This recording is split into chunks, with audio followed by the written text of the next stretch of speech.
Ladies and gentlemen, the editor of the Elyria Weekly Gazette, Mr. Will Rogers, Jr. Thank you. You know, 40 years ago, a fella could buy a newspaper for 2 or 3 pennies. Now he has to pay 3 times that. The only thing is, the news these days just isn't 3 times as good.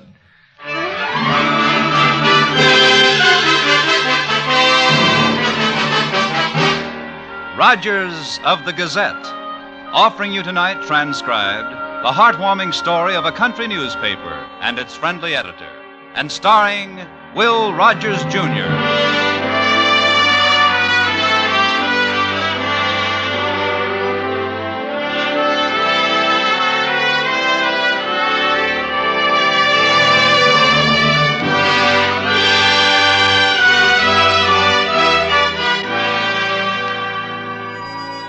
To those who live there, it's a home. To those driving through, it's a delightful country town.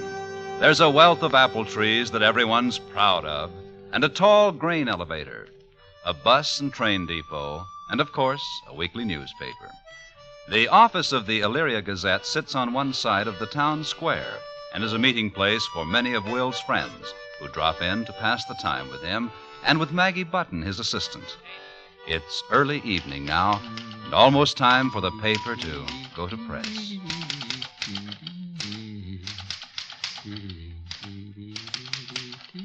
Maggie, here it is, all finished. What's finished, Will? My editorial for this week's issue. Ah, let's see what the flaming torch of journalism is dedicated to this week. Will? Huh? Soybeans. Yep.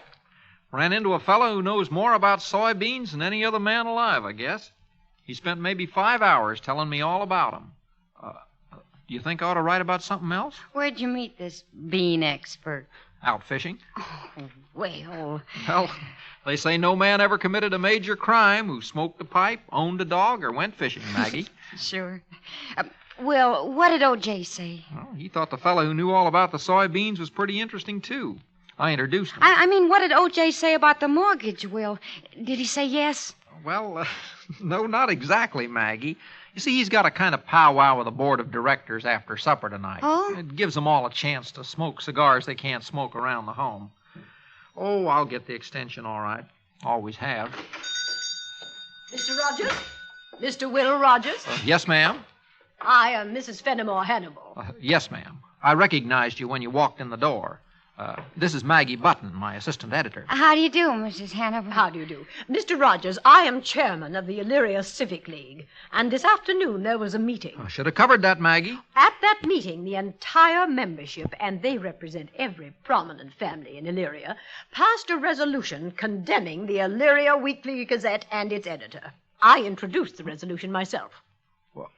Well, now that's mighty interesting, Mrs. Hannibal. Mr. Rogers, the League feels very strongly regarding the article you announced you were going to publish concerning Lance O'Neill. I suppose they've got a reason. They certainly have, Mr. Rogers.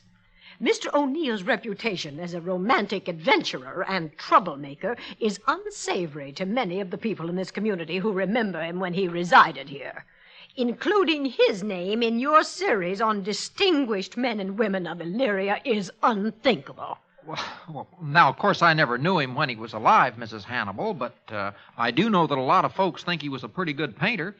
Why, over in Paris, at those academies, they've got maybe 5 or 6 pictures painted by Lance O'Neill of Elyria. I feel, and the League agrees wholeheartedly, that an artist whose only local work is painted on a saloon wall can hardly be a fit or edifying example for our younger generation to look up to. Well, now, I doubt if many of our younger generation get over to Huckabee's Bar and Grill much, Mrs. Hannibal. What about the article, Mr. Rogers? Well, I'll tell you what I'll do, Mrs. Hannibal. I'll look into it a little more and let you know. Is that fair enough? If you choose to ignore the wishes of the people of this community and print a word about Lance O'Neill, you will be the one to suffer, Mr. Rogers. Do I make myself clear?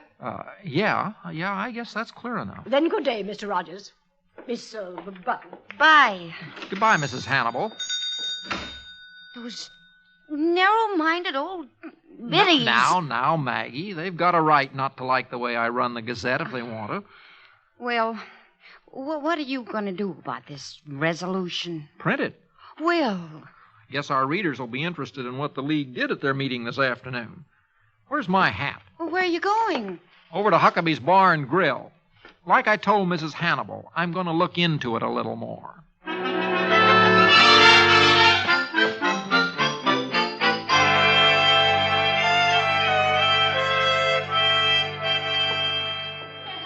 What'll it be, Scribbler? I'll just have one of those hard-boiled eggs, A Bert. hard-boiled egg. You newspaper fellas, you're real big spenders. A little salt for a chaser on the house.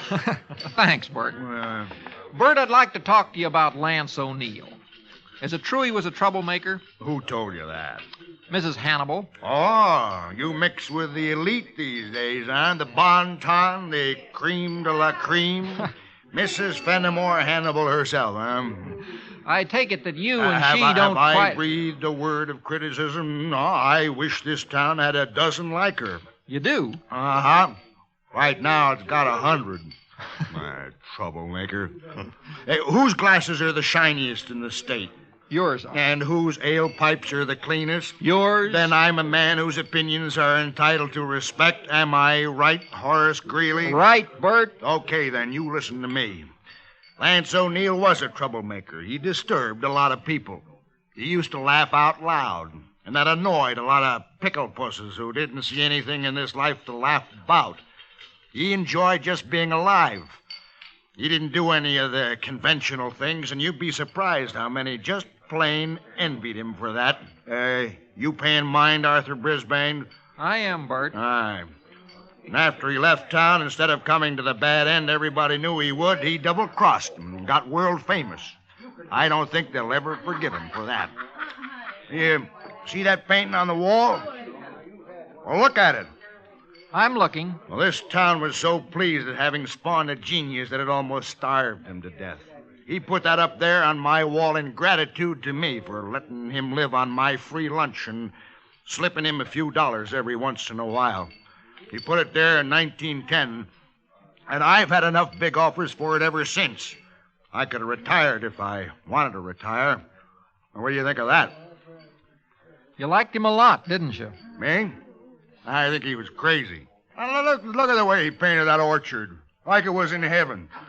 They tell me he left pictures of this town all over the world, and each one makes it out to be a paradise. If I was him and been treated as he was, I'd have made it like the other place, I can tell you. Thanks a lot, Bert. I'm going back to the office and write that article now. Just a second, Mr. Pulitzer. Yeah? That ad I have in your paper brings no trade at all. Well, so make it a bigger, more expensive one. Let's see what happens. Huh? Thanks, Bert. Blah.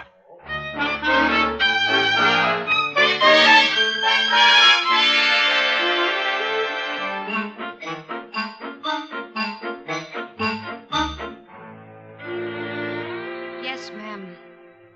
No, ma'am. All right, ma'am. Effective at once.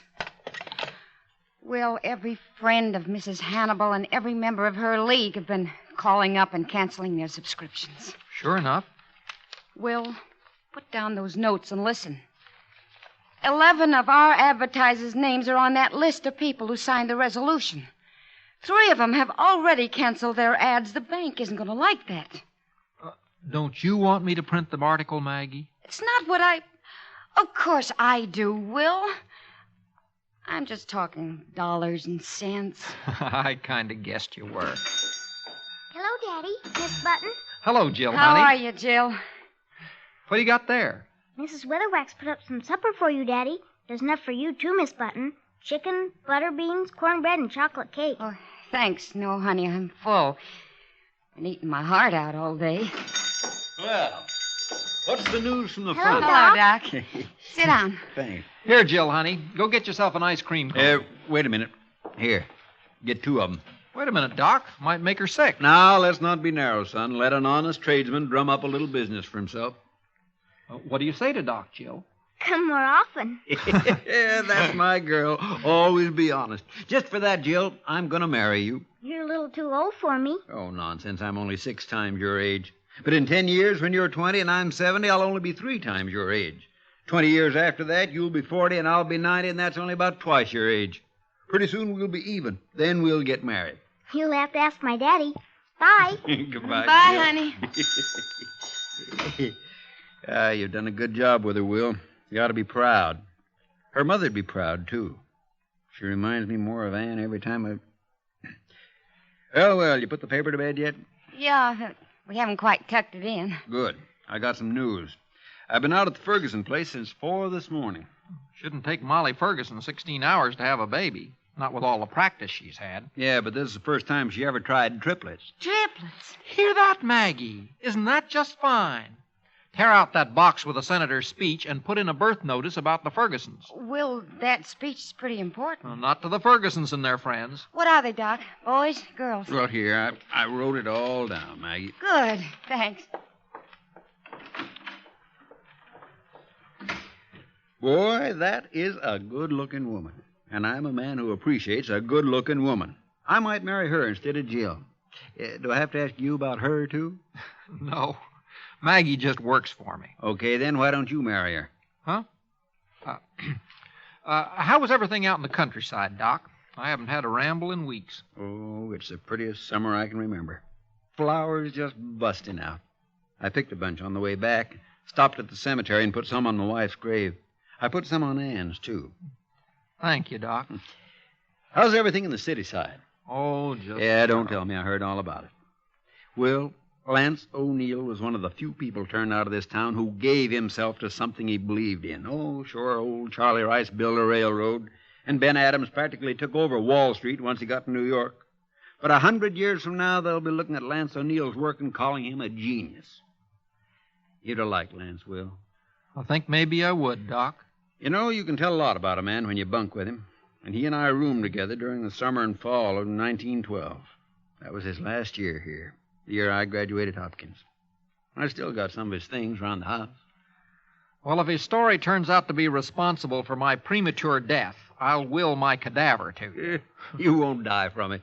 No, but the paper might. In fact, it will if O.J. and his board of directors don't extend my loan. See that light upstairs at the Farmers and Drovers? Yeah. Well, they're debating it now. Uh-oh, my nemesis. What'd you say? My nemesis, Mrs. Fenimore Hannibal, has just turned into the Farmers and Drovers. Yeah, relax, son. She's probably going in there just to say good night to her money. I wonder how much she'll leave when she goes. All she has, same as everyone else. Yeah, but this is an awful healthy town, though.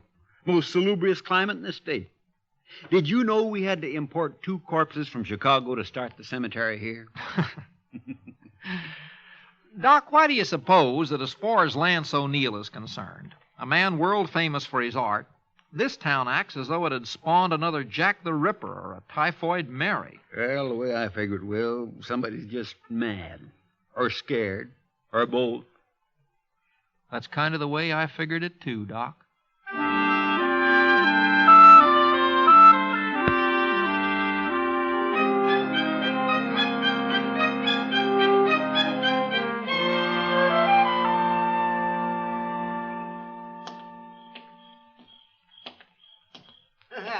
Will? Hi. That you, O.J.? Well, I missed you at the office after the board meeting, and I figured you were on your way home, so I just drove over here and I sat on your porch and I waited for you. Like a bottle of cherry pop? No. Thank you, Will.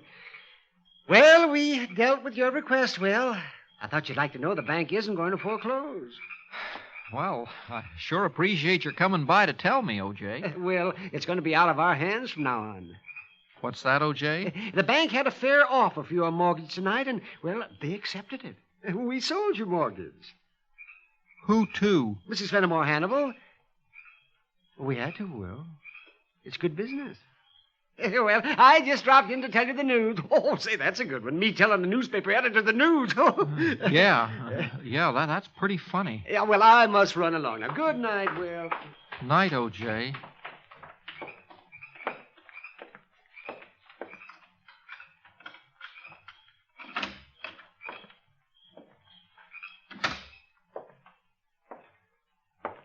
Hello, Daddy. Jill. Baby, what are you doing out of bed? It's late. Jill, Let me look at you. What's that smidge on your cheek? I had a fight with the Benbow kids. Which Benbow kids? All 4 of them. Jill, baby. You know I don't like you to fight. Well, it was a matter of family honor. They said you were a moral leper. What? A witted sepulcher. Huh? So I piled into them. What do those words mean? Never mind. They must have heard their folks saying them. Anyway, they licked me. I guess I didn't uphold the family honor too good. Daddy, Yes, baby. are you sorry you don't have a whole bunch of children instead of only just me? Come here to me, Jill. Jill, honey, did I ever tell you about the time that all the beasts of the forest were boasting about how many offspring they had? Uh-uh. Well, the rabbits were the most uppity, because they had dozens, you know. And the pigs were sort of snooty, too. They had whole litters at a time. Then they finally asked Mrs. Lion how many she had. And she said, only one. But that one is a lion. Understand, baby? Oh, Daddy, you're so beautiful.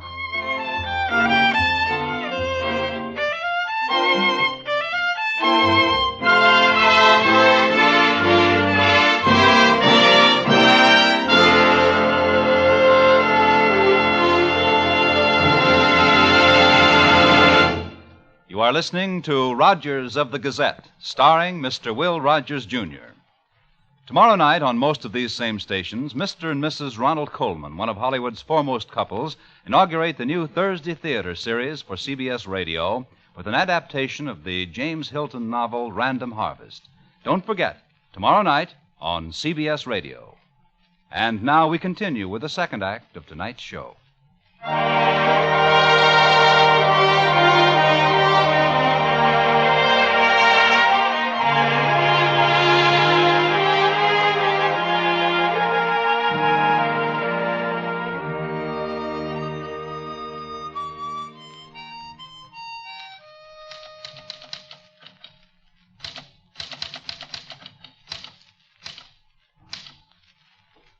Finished? Not yet. Time's getting short. It's past 3. Have to be finished by 10. That's the trouble with time, Maggie. It's like a good cigar. Always too short. Will, you been foreclosed yet? Not yet, Doc. She hasn't sent word. You decided what you're going to do? Yep. I'm going to finish the article on Lance O'Neill and put the paper to bed. Against Mrs. Hannibal and the League? No, Doc. For Lance O'Neill. He just painted. He never heard of the Civic League. Good boy.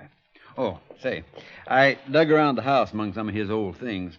Here's some ammunition you might use. Lance O'Neill's diary. Catch. Thanks, Doc. I got a call to make, or I'd stay and see the fun. Oh, look up his entry for June 2nd, 1909. I think you'll find it interesting. Good night, you two.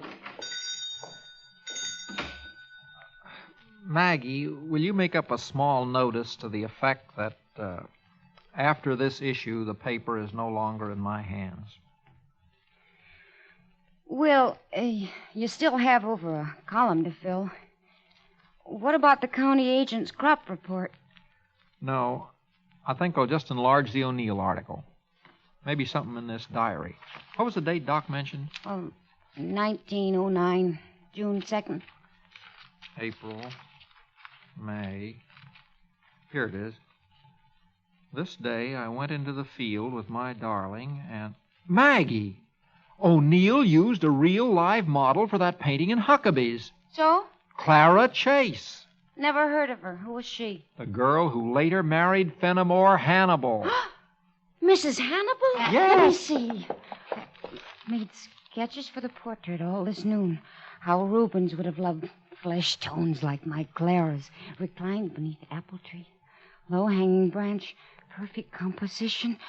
Well, it's Mrs. Hannibal who's been on display at Huckabee's all these years. Mrs. Hannibal? That's what the man says. Oh, wait till the town reads it. We better run off a couple 100 copies extra, huh? Maggie, you advise me to print it? It could hurt her real bad. She's hurting you real bad. Will, you haven't any doubts about using it, have you? Yes, I have doubts. Well, you better clear 'em up real fast then. That press has to start rolling in 20 minutes.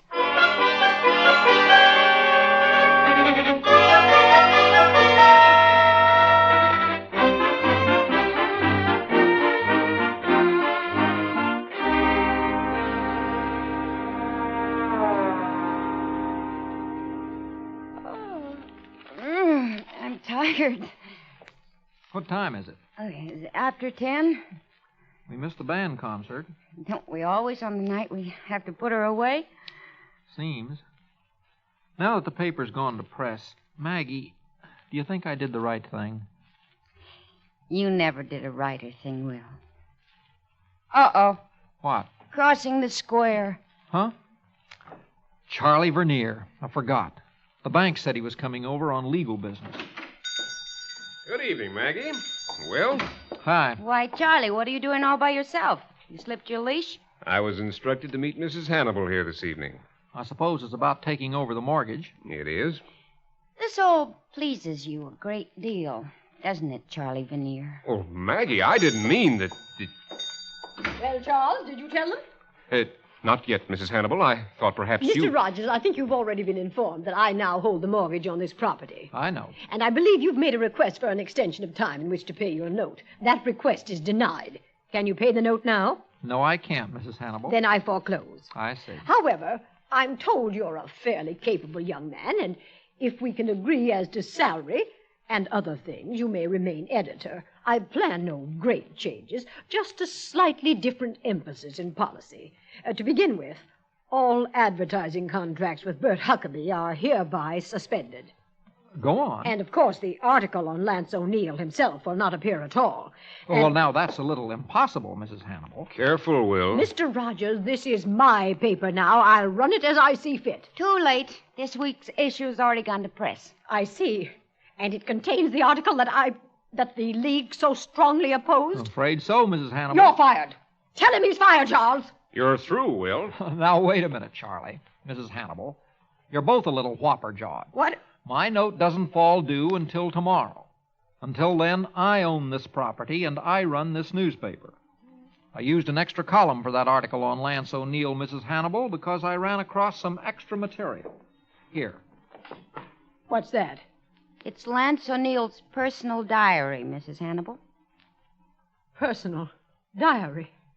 Very personal diary. For the year 1909. Let me see a copy of that paper. Won't be off the press for another hour. You can see it then. Is there any way to stop it, Charles? Well, I can try, Mrs. Hannibal. Maybe I can get Judge Myers out of bed and have him issue a court order. Get busy. Go and do it right now. Yes, Mrs. Hannibal, right away. It'll take a better lawyer than Charlie, and a lot different laws than we got right now, to stop any paper in this country from being printed, Mrs. Hannibal. But I'll tell you what. Most of the material in my article came from that diary. Now, you can take it with you and look at it if you want. Oh. Night, Mrs. Hannibal. Oh, Will. She took that part pretty hard. Yeah. Now I'm wondering how she'll take the rest of it.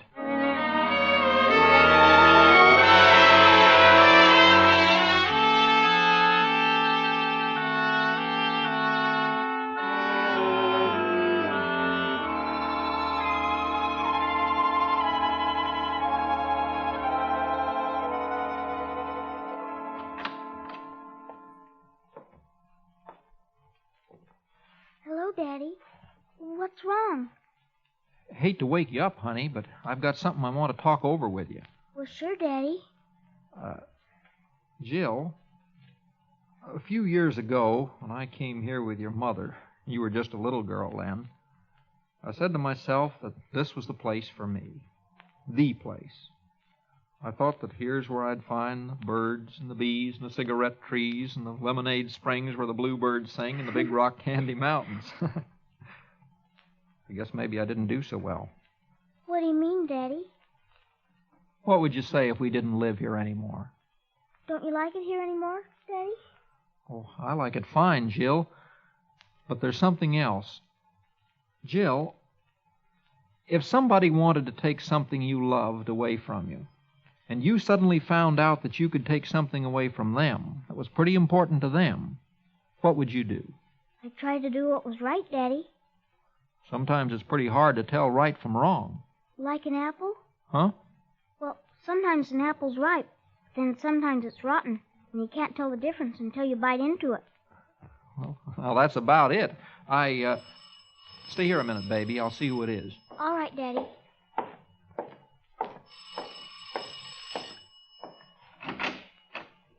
Well, hello. I'm sorry to be calling so late, Mr. Rogers, but I saw a light and I wanted to talk to you. Come in, Mrs. Hannibal. No. Oh, I'd rather stand here in the dark. Mr. Rogers, I've read this diary. Yes, ma'am. I came to tell you that I'm glad you wrote an article on Lance. He was a wonderful and creative man that anybody could be proud of. Particularly a woman he loved that didn't deserve any part of his love. Now. I'm sorry, Mr. Rogers. I suppose I wanted you not to write the article because I was afraid you'd somehow connect me with him and it would ruin me here, make me a laughingstock. But now that doesn't seem to matter much. It's funny finding you were really loved by a man who's been dead 20 years. Well, I don't have to go into that. No, ma'am. Well, I came to tell you something else, Mr. Rogers. First thing in the morning, I'm selling the mortgage back to the bank and recommending they give you a 90-day extension on your note. Well, now that's mighty decent of you. And I want to thank you for letting me see this diary. Why don't you keep it? I will. Always. Well, I don't suppose I'll be seeing you ever again. I think I'll be leaving town very shortly, since it'd be impossible to live here after the truth is out. I'm not ashamed of it, but acting as I have, I'm just... Wait a minute, Mrs. Hannibal. Here's a copy of the paper. They just began running them off when I left the office. Oh. It wouldn't have served any public interest to tell folks about you and Lance, or how you posed for him now and then. I thought that what was in that diary sort of belonged to you and him, nobody else. So you won't find your name in the paper, Mrs. Hannibal, anywhere. Oh, thank you, Mr. Rogers. Good night.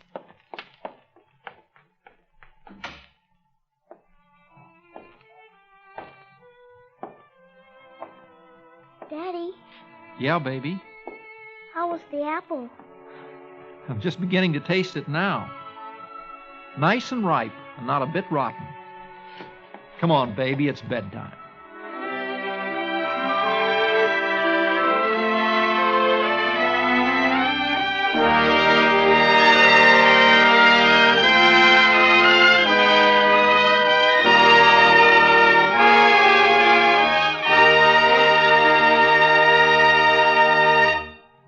You have just heard Rogers of the Gazette, starring Mr. Will Rogers, Jr., with Georgia Ellis as Maggie Button. Tonight's story was written by Walter Brown Newman and E. Jack Newman and is produced and transcribed by Norman McDonald.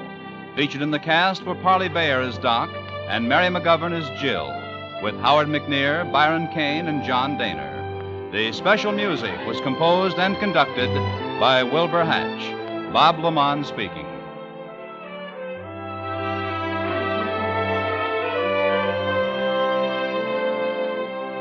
And remember, Thursday nights enjoy thrilling dramas of romance presented on the CBS Radio Network.